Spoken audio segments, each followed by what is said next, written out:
Hey guys, welcome back to the channel. My name is Radium, and today I have another episode of my Terraria Spirit mod playthrough. Last time I had a really good fun writing the lore and playing the mod. As you know, it was my first ever experience with the mod, which is what I meant by the title, but, you know, we move regardless. So, I had a base built for me by an amazing builder of mine who builds a lot of things for me. This is Rogot's Construction.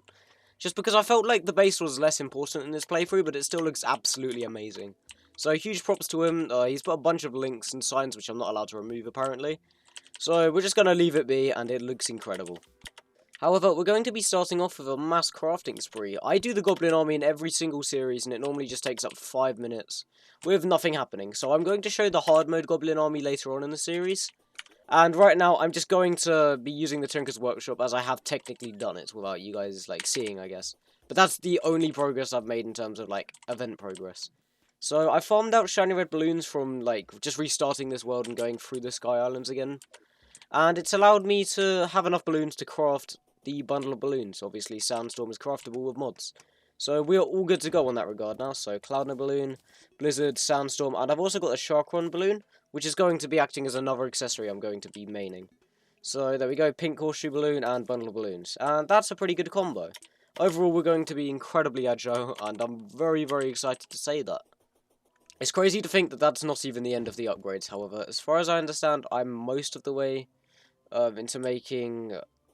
Oh, wait, what am I missing? Oh, I'm missing Spectre Boots. That's all I need, then I can make Lightning and then Frostspark Boots. So I just quickly grabbed them from the Goblin Tinkerer, and I'm already ready to make Lightning Boots. Alright, Spectre becomes Lightning, and I have the Ice Skates in my inventory, so Frostspark. And Armoured ones at that, so they'll be replacing the Sailfish Boots. Just because they're really, really good, and overall, we're in a very good spot now in terms of our character. And even more exciting than that, I'm going to be starting off with a boss rush, because there's a lot of stuff I haven't done. A lot of this I don't understand yet, but I'm going to be doing 5 bosses straight away. One of these is not going to be so exciting, but all of these should present some good difficulty, and it'll allow me to test out this weapon we got last time. Alright, starting off with the King Slime. Let's see how it does. So I really don't know what it does that's so special. It doesn't honestly seem that good. So I'm still going to be maining the Boomstick, which I'm now using Meteor Shots with. But now come to think of it, Meteor Shots are probably not the best idea, because they only do 1 damage as like a whole. So I'm going to pick up some Musket Balls after this battle, and that'll just be a little bit better, I think. Another nice thing about the Horseshoe, by the way, another reason I'm running it, that is because it nullifies full damage completely, which is like just amazing for me. And oh god, alright, please don't die, NPCs. We should be able to take it out though. Obviously the boss is very low health, and this is a very simplistic battle. And, you know, there we go, it's almost dead already. And after this, I mean, I'll grab the Musket Balls and we'll get straight on to the next battle. The next boss fight we're going to be doing is called the Scarab. Well, the Sun's Insect, my apologies. But, alright, Scarabius. Let's just see what this is. Never seen this battle before, but it seems quite fun in all honesty. Unfortunately, we are very, very strong for this now. But, I mean, this is interesting. I love the attacks, but it's a very easy boss. It can even start sandstorms. My gear is just very good at this stage, however, so it's gonna die very quickly. And there we go. That was very simple. I doubt the treasure bag's going to yield me anything that interesting as well, but, I mean, Pendant of the Wood Winds. Press and hold up to reduce falling speed and immunity to chill. That's not terrible. And it also drops Chitin, which are gorgeous iridescent beetle scales. And they are crafted into an armor set, which is not too great, but, you know, it might be useful. A really good melee weapon later on. And then some tools, which are, like, not that good, but they might be cool. Right, the next boss is the Bloody Spine, so Brain of Cthulhu time. Here we go. The Meteor Shots might honestly be good for this battle, but this battle only. Let's just have a look, and yeah, this is working pretty well. But I'll switch around for the second phase, and the bullets bounce around slightly, which is a really nice feature that doesn't really get enough, like, light in my opinion. So, yeah, overall this is more than enough for this battle, and, like, everything's going to be relatively easy. Not because these fights are necessarily too easy, but I've been playing a lot of incredibly difficult mods recently, so I doubt anything in Pre-Hardmode is going to pose me a challenge, save for bosses I've never seen before. But, I mean, yeah, he's nearly on the cusps already. Once we've opened him up, then it's literally just a matter of time, and I'll switch to Musket Balls preemptively now, just to give myself the absolute maximum DPS. And here we go. Alright, come on. If a shot would like to land, that'd be nice, and oh my god, we do so much damage per burst, that is amazing. Yeah, this really shouldn't be an issue. It's literally just going to be a matter of time. Because even if the boss hits me, it's not going to do much damage, I don't think. So let's see. And we are done. Boom. I mean, Unfortunately, it's not going to be that useful for us because the Brain of Confusion isn't good yet. But I mean, it might be... Oh, it's not used for anything, my bad. Despite all of that, however, no matter how easy this battle is, it's still very slow with the boomstick because of how inaccurate the boss is, but also the increased armor penetration required to do good damage to the boss throughout the battle, and I have no accessories regarding that, so this is truly going to be a battle of attrition. Unfortunately, the Soaring Scapula is pretty much a useless weapon to me because it's got absolutely terrible range and can't be used pretty much against any boss, as most bosses hover above you or at a distance where it's not really effective. Like, for example, I can never really use it that effectively here, and that's just the sad truth of it, I guess. But, I mean, the boomstick's more than capable already, so it's fine. Alright, here we go, 100 health, and the boss is dead. That fight was just as boring as always, but, you know, there are hopes behind it, and we didn't get anything first time around. Okay. Well, to be honest, I don't want to use the bee's knees anyways, because it's just not a fun weapon in my opinion. And, I mean, we have B-nades just to compensate. I'm kind of nervous to use the next item, because this is called the Sea Break Pearl. It is coveted by ancient horrors, and it summons the Tide, which I'm going to be guessing is like an event, rather than a boss, but I have absolutely no idea, so don't quote me on anything here. I guess the best thing to do is just go up to it and give it a go, although I will need to build an arena first, so let me grab some wood real quick. Alright, I guess there's no time like the present to give this a go. The Tide, cleared 0%. So it is an event. Whoa, that's cool, okay. I have absolutely no idea what this is for, but, I mean... Alright, stream scales, that's kind of cool. But these enemies seem relatively easy to take care of, which is kind of a relief. So I'm going to keep zooming through this event and letting you guys know if I find anything interesting. This is where the Soaring Scapula can really shine, because it's a weapon that works if enemies are underneath you. So I can literally just run along the bottom here and spam its enemies, and hopefully it hits them, but if not, then it's kind of bad. Well, there's a new enemy called the Manga War, okay. He's a jellyfish that fires projectiles, basically, so nothing too difficult to deal with, but it's cool to see some diversity after a while. And oh god, oh, we got a weapon. Oh, it's a melee weapon, however, so... What? That's so good, but we just can't really use it, unfortunately. Alright, guys, it seems the event is coming to a close, and I don't know what this means. I think there is genuinely nothing else to it, unfortunately, but that's still fine. This was a really good time to do. All I got, however, was about 81 Tiki Javelins, and that's about where the luck ends, and what the hell is that? Oh no, there's something else, there's something else. What is that? Is that a boss? Oh god, it is. Alright, he's got 2600 health. So it's just a mini-boss, luckily, but he might be difficult, I don't know. And these extra enemies are not going to make this one easy for me, unfortunately. Let's just keep hopping around and trying to dodge the attacks, and we should be alright. As long as he teleports within a reasonable radius where we can hit him, yeah, and we're absolutely fine. But otherwise, it's going to be very difficult to kill him. Oh god, this is getting very close, actually. I really don't know if I can take him out, but he is already low, so...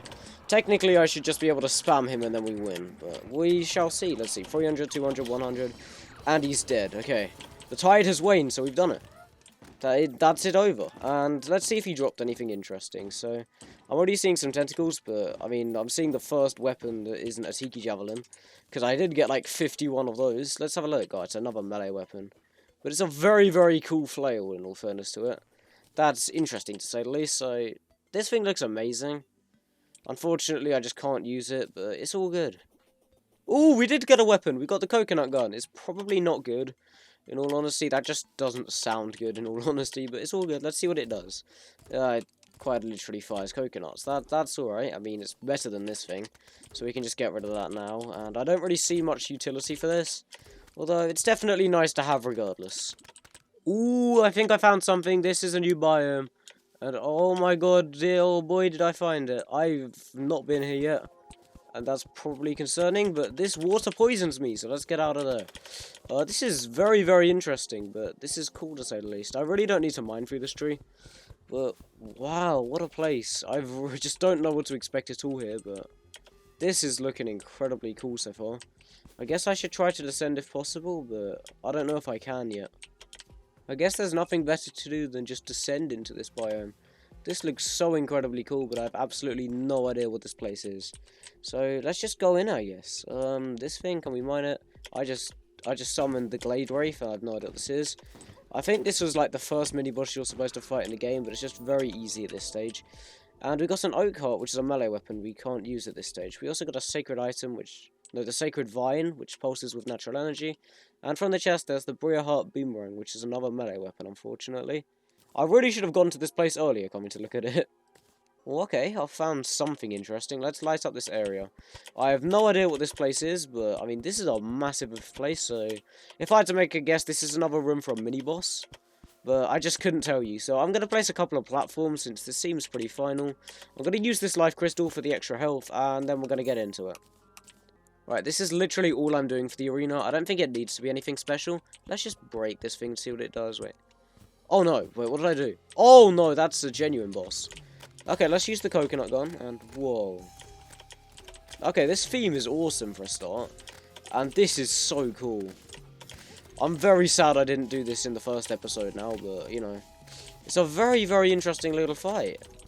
It's not too difficult, because you can kind of just hop around, and thanks to the coconut launcher being pretty damn good, it's very, very chill, but, you know, such a cool fight. And this biome, the Bria, in general, is just very, very interesting for a mod. Like, I've never seen anything quite like it, at least.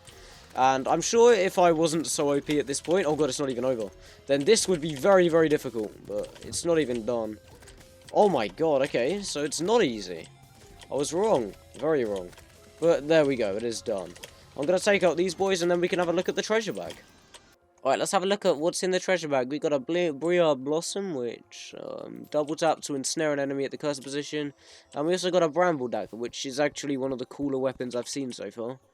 Unfortunately, it's again not going to be too useful. And we've pretty much cleared out this area now, so I'm going to start moving on to other things. Alright, if I have any hope of doing the boss in the time I have, I kind of just have to run with this. It's not much, and it really, really isn't enough for this fight, but, I mean, what can you do? Let's just give it a go. I'm very, very good at this fight, at least, so that's the only thing to really compensate for it. And I reckon I can do it without an arena. I'm going to try using the coconut launcher a little bit, just to see how it does in this kind of situation, but I'm kind of doubtful, in all honesty.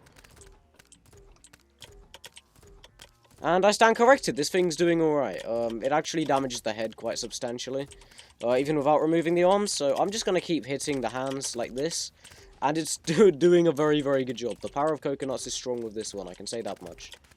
Alright, here we go, second hand is on the cusps, and his head has already taken a very substantial amount of damage, which is kind of nice, and I honestly want to main the coconut launcher now, just because I can, and like, it's an interesting weapon to use. It's not really necessarily that good. And you can't see the boss much, but, you know, it's okay. In situations like this, however, it's a very good shotgun, because per burst you're doing about 150 to 200 damage, depending on crits. And that is way better than the boomstick, in my opinion. At least in some senses.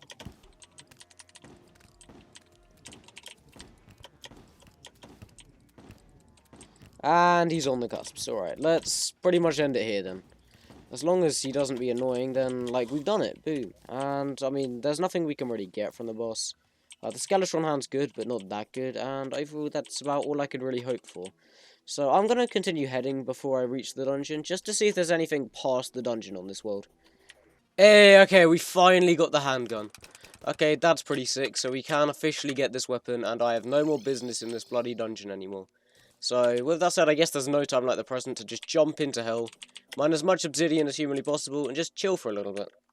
Once again, I'm going to be using my usual strategy for the, like the wall of flesh, I guess.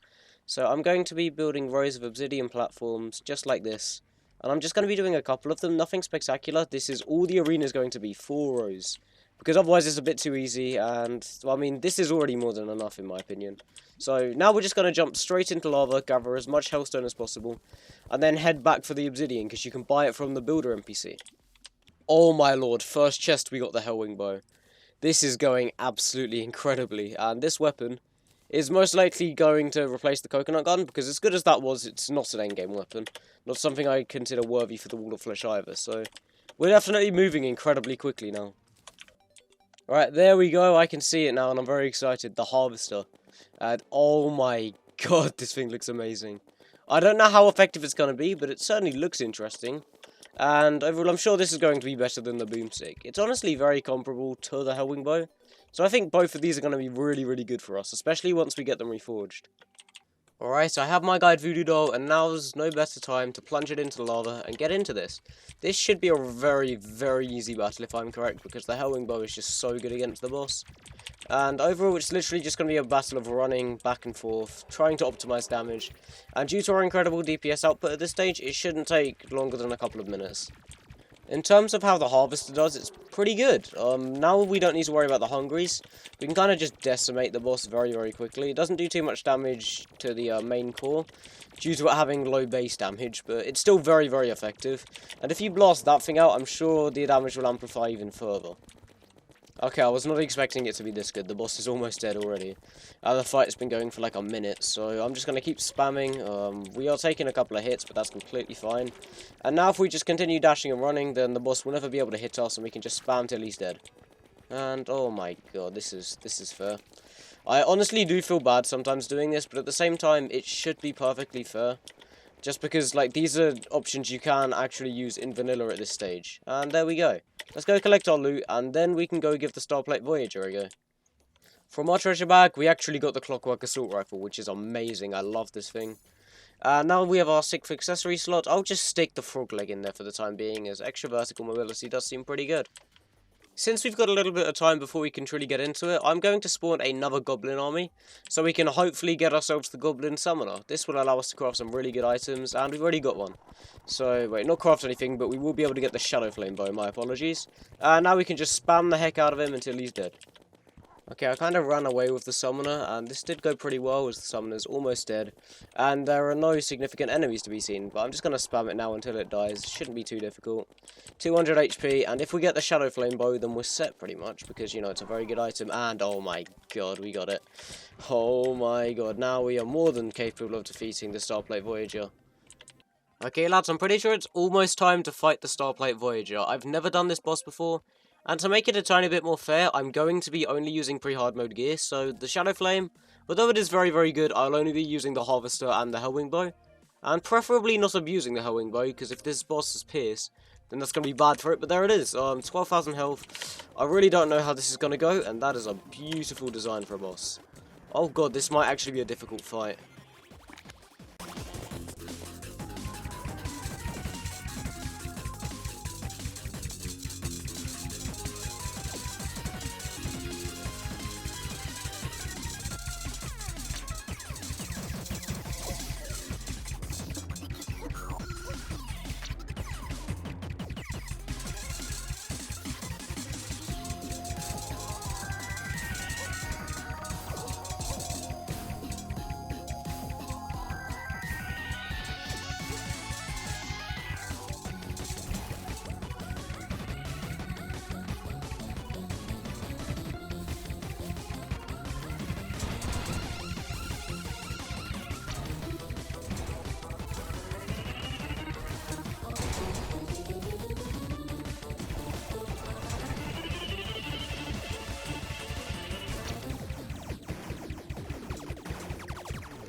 Okay, well, this was a fight, to say the least. This would have been very, very difficult, but that was very, very fun to do. And there we have it. It's done. The astrolites in the asteroids hum with energy, and from the treasure bag, we get astrolite shards and an astral map. Hold for 3 seconds, then release to teleport. And... huh? Oh, so it's like a massive ender pearl, basically. That's very, very, very cool. So that's going to send that going, I guess. And then in a second, I'm going to teleport here. So it's not really useful, but that's still pretty cool. And with these shards, we could have made a very good ranger set, actually. That's probably something I should have gone for Fall of Flesh, but it's just not necessary. And it's also used to get a turquoise lens, which summons the blue moon. But on that note, I think I'm going to end this video here, because we've covered so much. Like, we're in hard mode right now, which is just crazy to think about.